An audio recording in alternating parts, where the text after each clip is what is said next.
Well, it's 14 degrees outside, so I'm going to try to boil down this maple syrup, but I don't know if it's going to be frozen in the bucket. First thing I'm going to do is unwrap this evaporator and see what we have.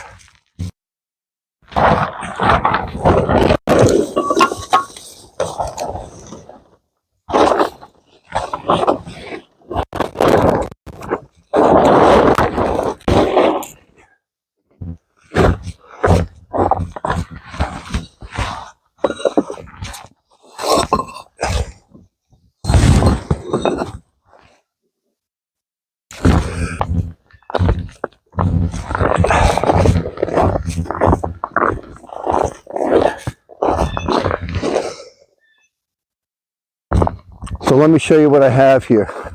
The piece that you see on top is just a template, or when I got the evaporator, I set the evaporator on this piece of plywood and inscribed it out, and I just used this for a template for laying out the size of this evaporator. Somebody wanted to see the back of this thing. You can see that I used probably more blocks trying to build myself a chimney than anything else. Those fire brick that are sitting down there are just left over. But this is what it looks like from the back. Random.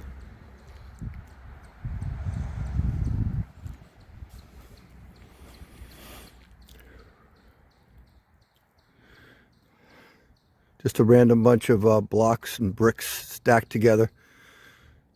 Worked pretty good for this year. I'll probably use this in the summertime for something. So here's the inside of the chimney.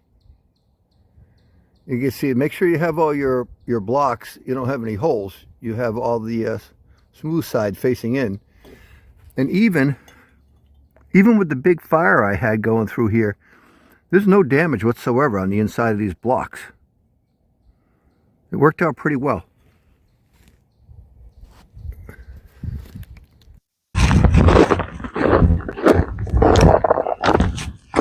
These top two pieces here are just to cover the sides of the evaporator. The first course is in the ground, second course 8-inch block, and then a third course of 8-inch block. Here I've got a 4-inch block, and these are just some spacer bricks here. These two here again are just to cover the sides of this.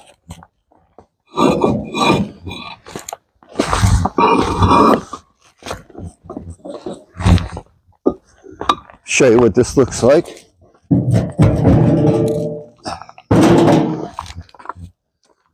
So when I got this, it came with the pan, and it came with this drain right here.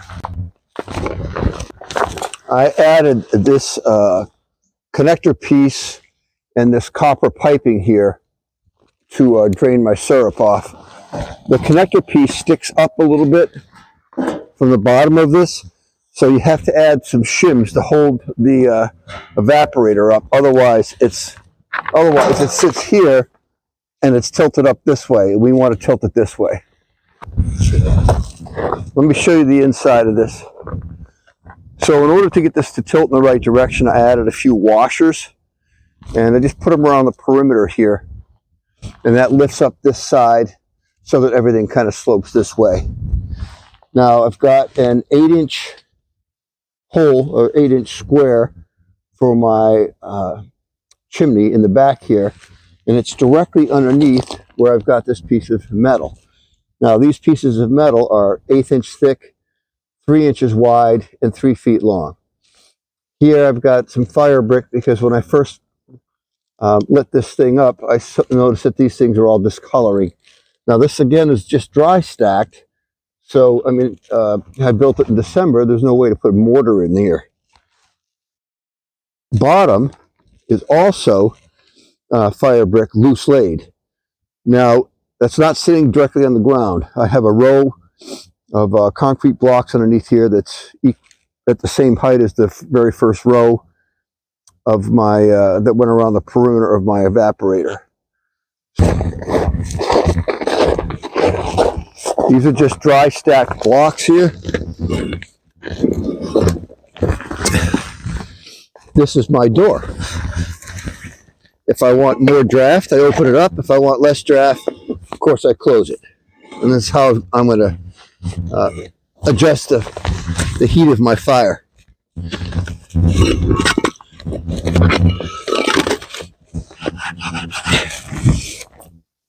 So you can see I use some solid blocks here. These are just 4-inch blocks by 16 inches long. These are just patio blocks. I actually had to cut some of these down with a masonry saw blade to fit in here, but the leftover pieces actually worked as the fire brick. Doesn't take long at all when you got some of the small stuff to get it going. I'm going to get this whole thing going really, really well before I put the evaporator on here. And hopefully my syrup's not frozen so bad that I can't use it.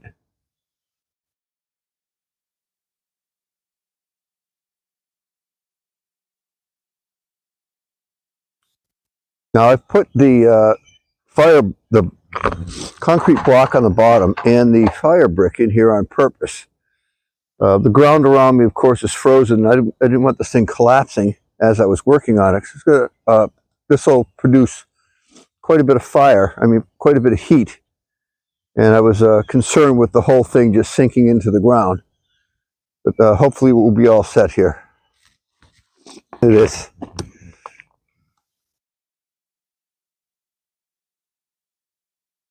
Now this wood that I have, this has been seasoned for 2 years.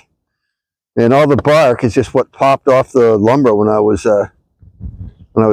running it through the log splitter.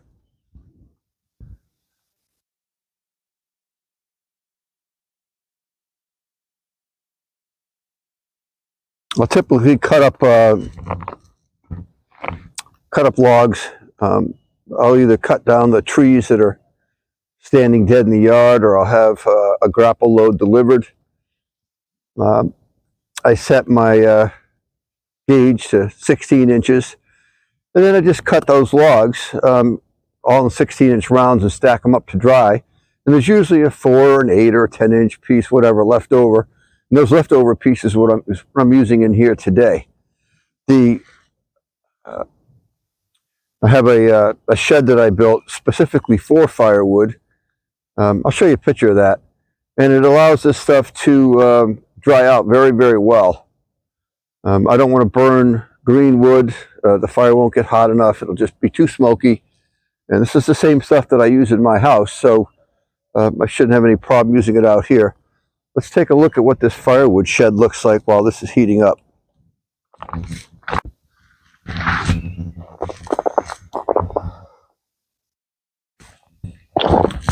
So I built this.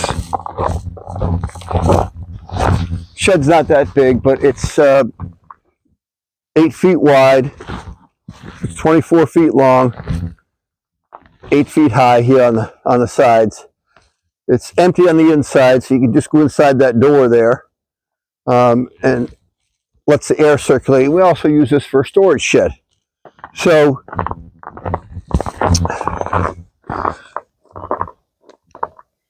this the only real issue with something like this is that when you want to burn this wood, you have to take the entire wall down and then put up another wall. So you have to have wood that's ready to go back in here. Now these walls here, I built this. These walls are 16 inches deep all the way around, so that the wood here just butts up to the inside of the wall. So the inside space here is only about 5 feet wide.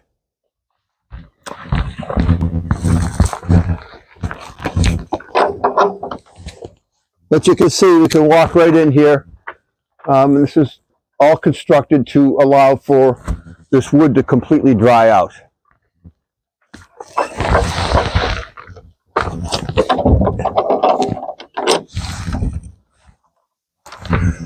Let's head back over to the fire and see how that's doing. Well, it looks like it's going pretty good.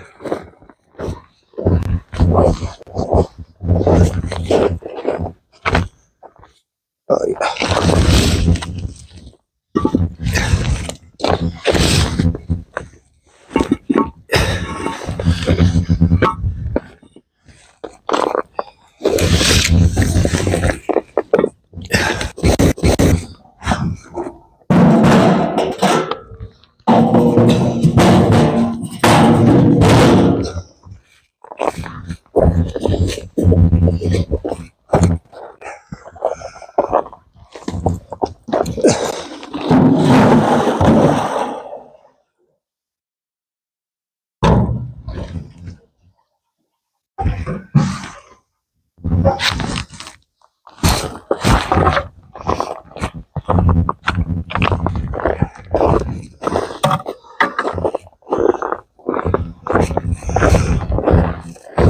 That's one full 5-gallon bucket.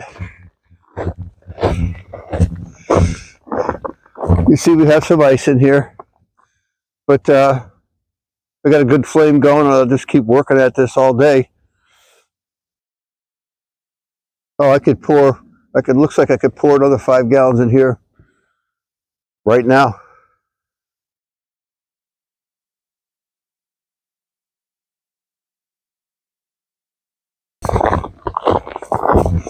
Let's see how we're doing.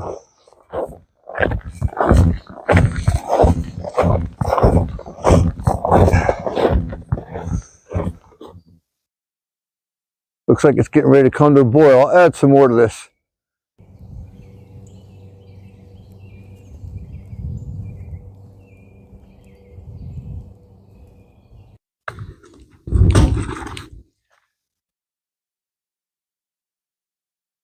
I can see the flames actually shooting right up the chimney. So I have, the flue is 8 inches back. I built a 8-inch opening in the back of this fire pit here. And I have one block in front here. Then my opening is actually in the center, and then I have another block in the back. So I have an 8-inch opening all the way around the center here. 8 inches back. I did it that way because I didn't want it to flake off and fall into my syrup.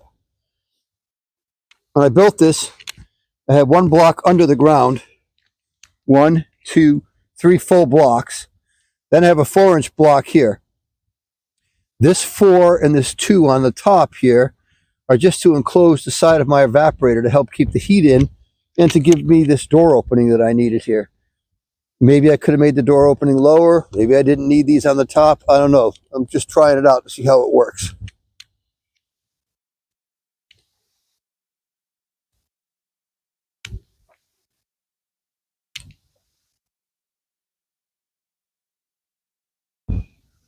When this gets up to, oh, yeah, that's a good idea.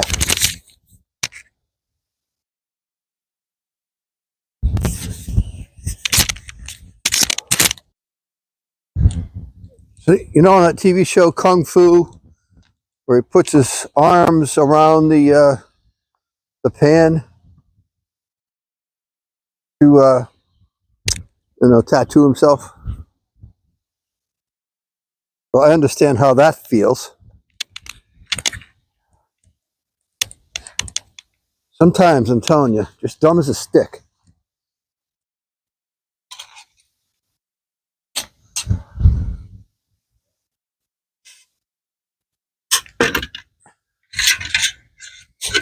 All right, I'm going to need some welding gloves or something because this is just hot.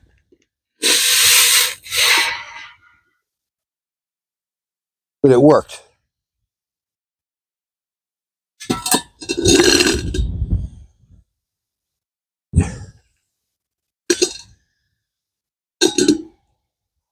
Stupid.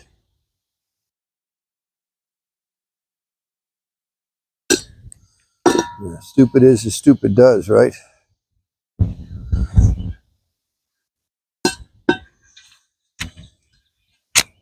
Geez, I hope that's not one of our good pans. Where's my spaghetti pan? Oh, honey, I don't know.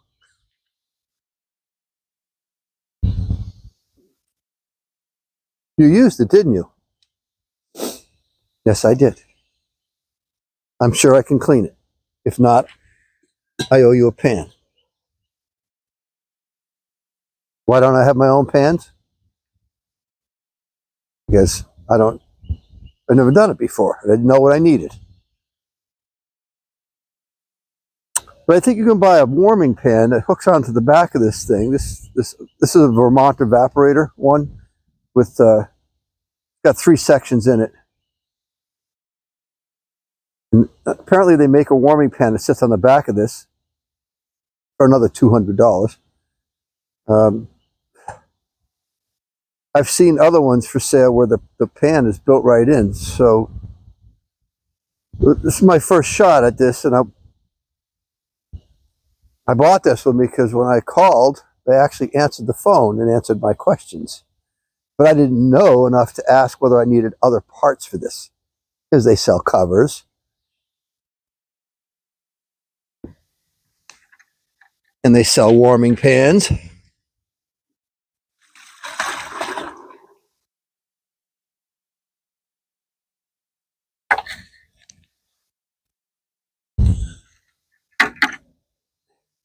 They probably sell welding gloves so you don't burn yourself. Or some kind of glove.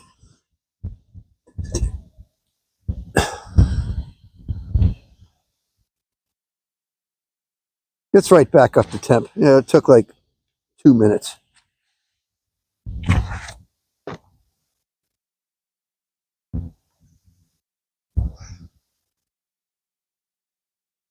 That's it.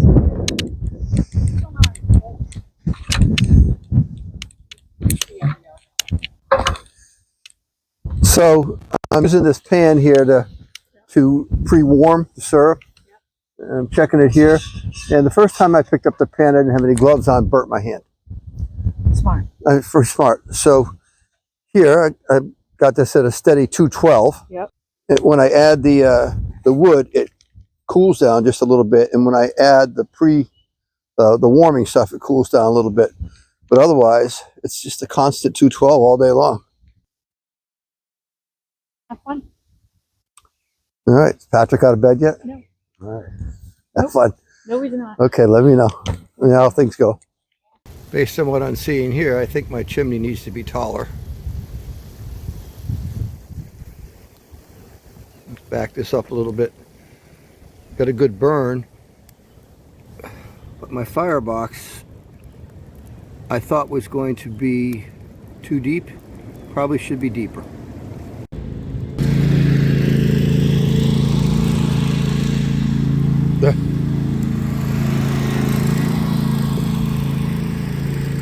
How cool is it to be a kid and just drive around on a tractor all day long? Still boiling, but I'm trying to let the fire burn down a little bit so that I can get this off of here.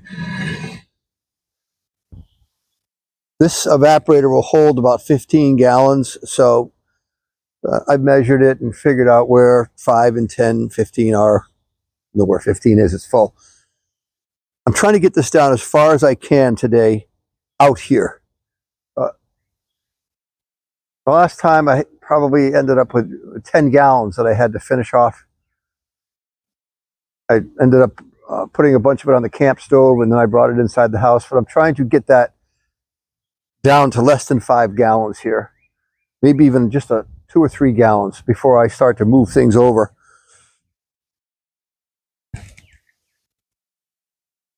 Nothing worse than trying to boil this all down inside the house. It doesn't feel like it's sticky, but oh, it's snowing. But I know it's got to be sticky. It's probably up inside my vents and everything.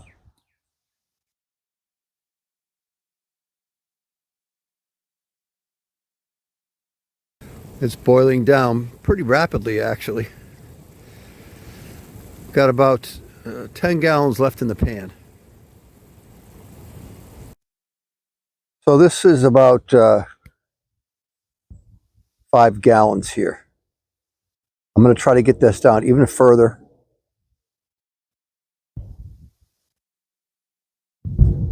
I don't want to warp my pan or cause any damage here or burn the syrup, but I'm letting the fire go out.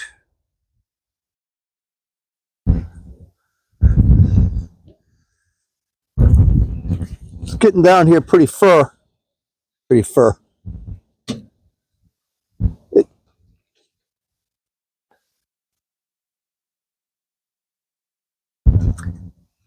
You know, there's only an inch or so still left in here, but there's still quite a bit of volume because the pan's so big.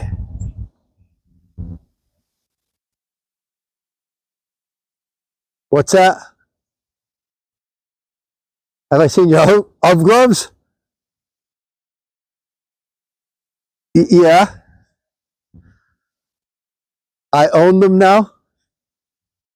And you're getting a new pair with my points? Fair enough. Looks like caramel.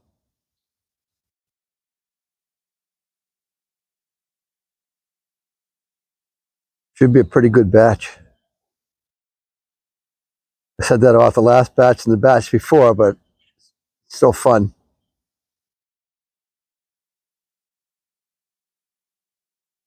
I think I'm going to start breaking it down.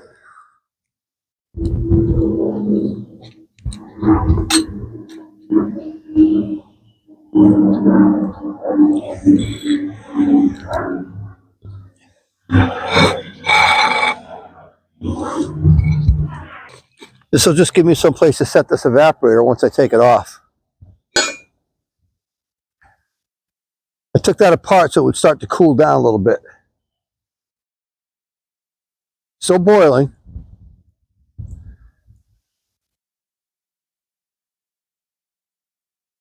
All right, it's snowing out, so let's see where we're at.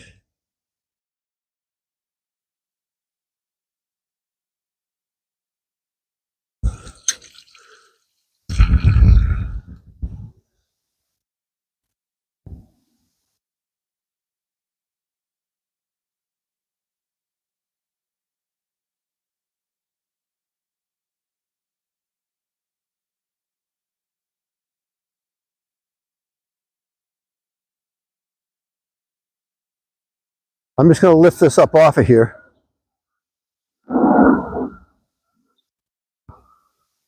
Making sure my bucket's big enough.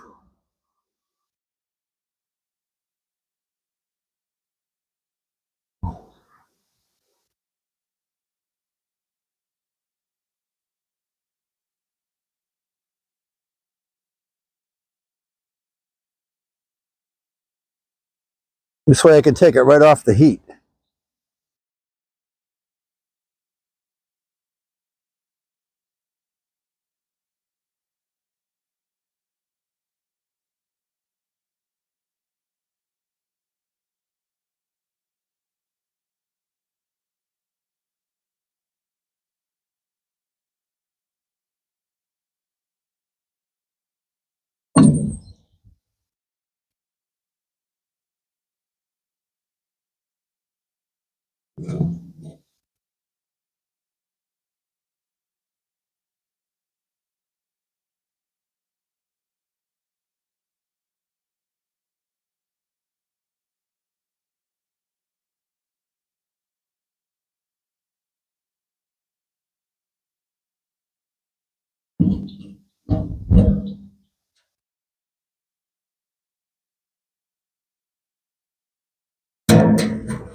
So I'm doing all this work, and one of the comments I have is that I got, why don't you just have a bigger pot? My answer to that is, because I don't know any better. This is my first time. So I broke down and bought a bigger pot because I had so many problems with the other ones boiling over. I was able to take everything from the evaporator and put it right in this big pot. I don't know how big it is. 5 gallons maybe. But it looks like it's really going to do the job. Working out all the bugs this year. Next year should be much simpler to do this. We have it up to 219. I'm checking the boil every few minutes with the hygrometer. It's getting close.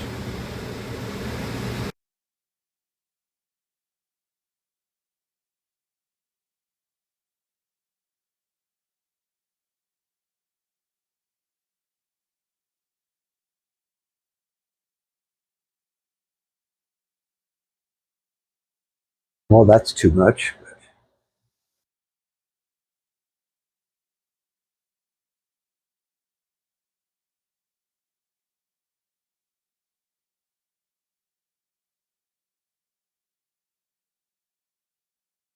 All right, it's right on the red line. We're good. This is my homemade setup here. See how this works.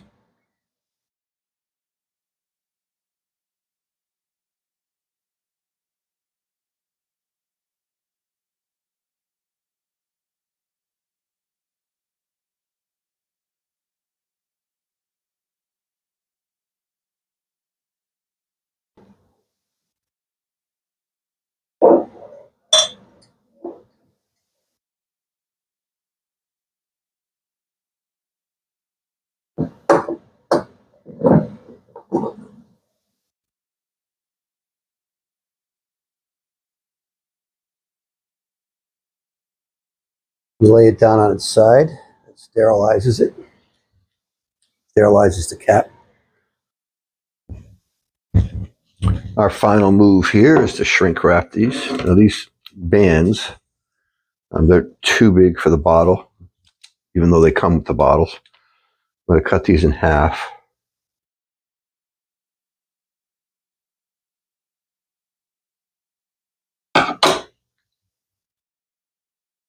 Set this over the top. Let's cut them in half the wrong way.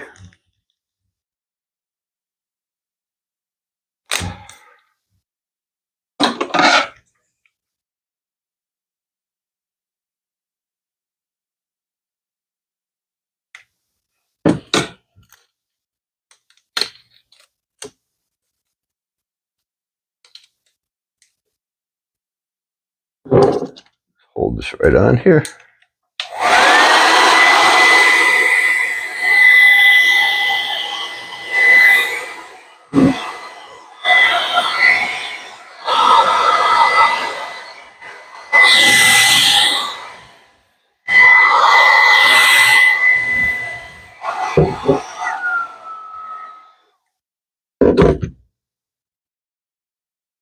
Our next move will be to put the labels on.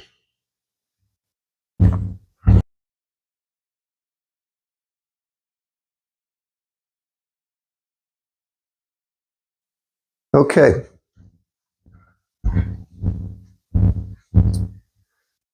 So in the family kitchen, I'm just going to do a recap of the products that we used this year. This is a Vermont sapling evaporator, holds 15 gallons of sap. I didn't use this. This is the warming pan. I didn't use it this year. I just didn't have it at that particular time. This will hold 5 gallons. Just hooks onto the back here, slides in, hooks in. Of course, to put this on the evaporator I built, I got to take the evaporator, those blocks apart and reconfigure it so that it makes up for this space right here. I'll be using this next year. A couple of other things. So why did I buy this pan? Well, if you watch the video, I was putting my syrup in here, sap, and setting it on top of the chimney. Probably not the safest thing to do. As the year went on, I broke down and I bought this 20 quart pan. The other smaller ones just kept boiling over it. This worked out very well. I'm sure that if you do this kind of stuff all the time, you probably already have one of these.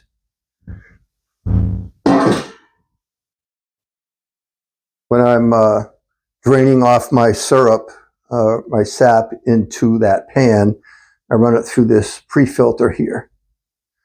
After I run that from here into the pan through the pre-filter, I boil it, run it through the pre-filter again.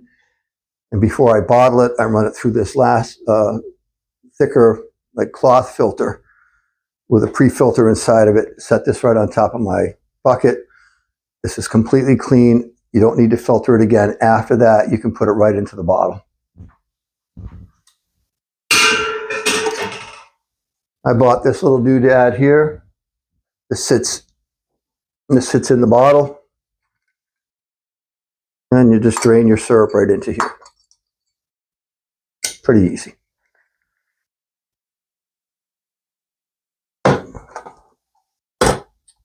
Had a couple of tools that you really need to have.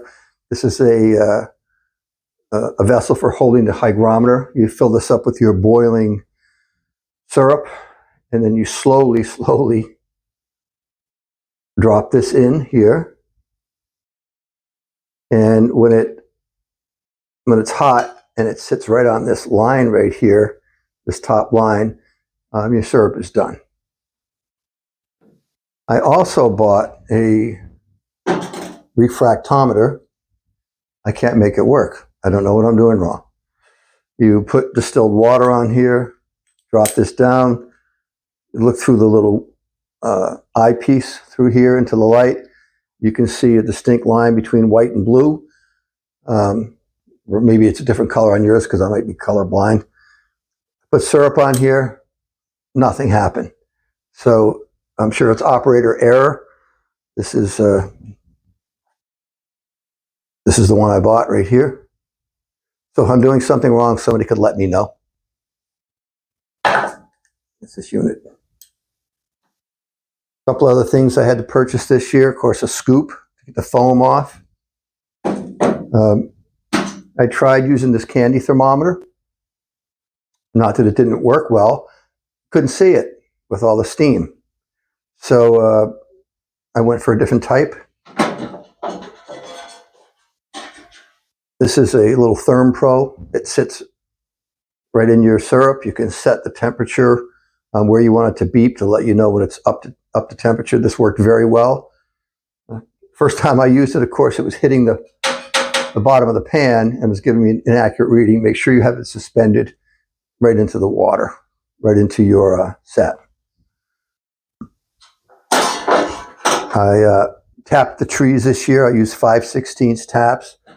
Had a video of it. I don't know what happened to it. I erased it by accident, but 5/16 drill bit. I had some plastic taps that you use with this hose. Put these right into a food grade bucket. And on the other trees, I had these metal taps. I'll show you what these look like. These are aluminum buckets. Drill a hole in the tree. Put this tap in here, and then this lid hooks on here, and this just hangs here, and this holds your bucket up like this. Next year, I'll make another video of that whole process, and try not to lose it this time. The evaporator worked very well. Just made it out of concrete blocks. I didn't show myself assembling this because everybody's going to have a different evaporator and they're going to build their whole units differently. What I could tell you is that I sunk the first set of blocks into the ground. The thing remained stable. I did 3 cooks this year with it and had no problems with it at all. Very easy to use if you take your time to build it. Try to build it before there's frost on the ground. You don't want to just sit it on top of the frost. The heat will melt the frost, the thing will collapse. So make sure that you sink it into the ground and you take your time building it. There was we did tap 3 sugar maples and then 1 other tree. And I got a total of 140 gallons on my first time out. So, you don't need, when people say they have small operations, they talk about 40 or 100 or 400 trees. I had 4. So that's a small operation. Probably could have done it with 3. I ended up with 36 of these 8-ounce bottles of syrup. And I'm going to show you the difference in syrup here.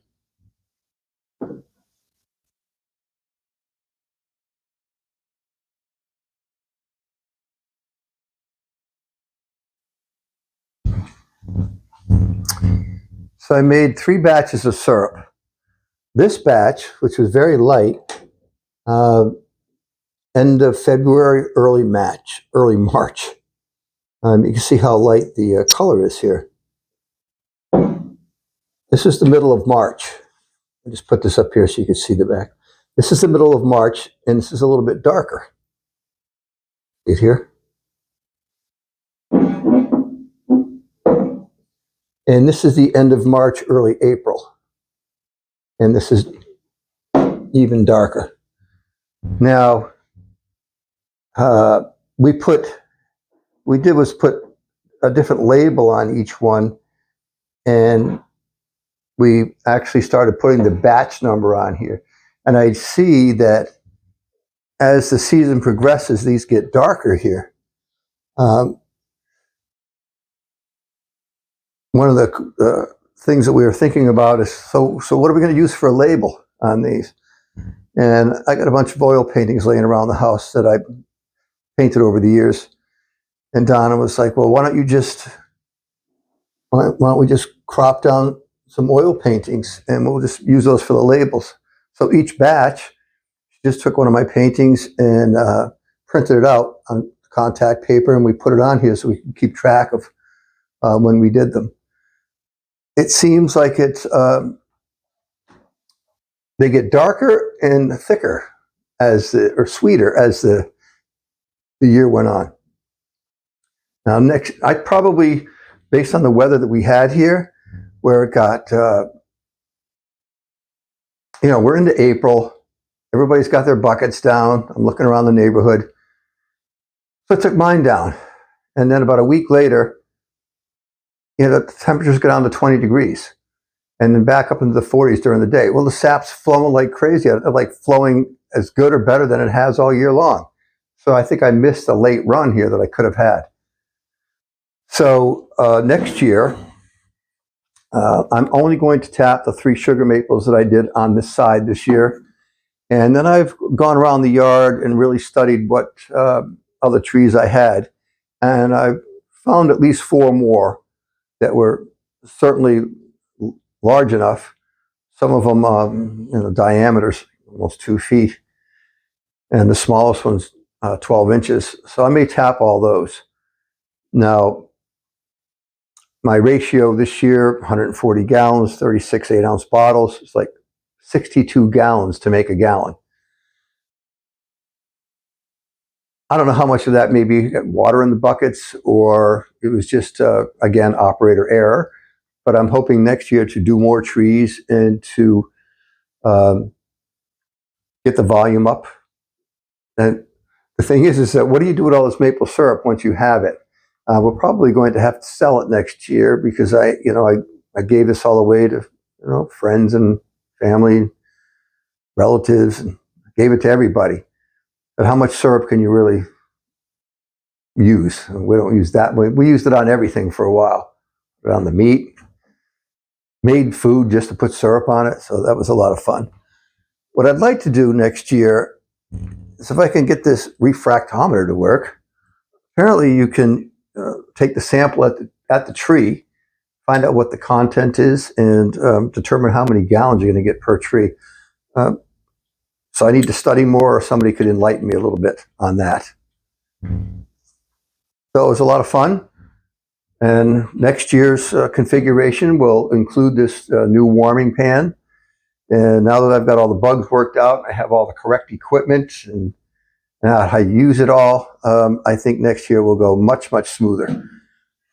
I was told that it would be really, really good if I didn't cook anything inside the house. So I've got to, I can get it really far down in the pan here, and I can try to get it on my camp stove, but I'll try to rig something up outside so that I don't have to do anything inside. At the very least, just a little bit, because it takes up the whole kitchen, and then she can't do the things that she needs to do because I'm in her space. So we'll see how it works next year.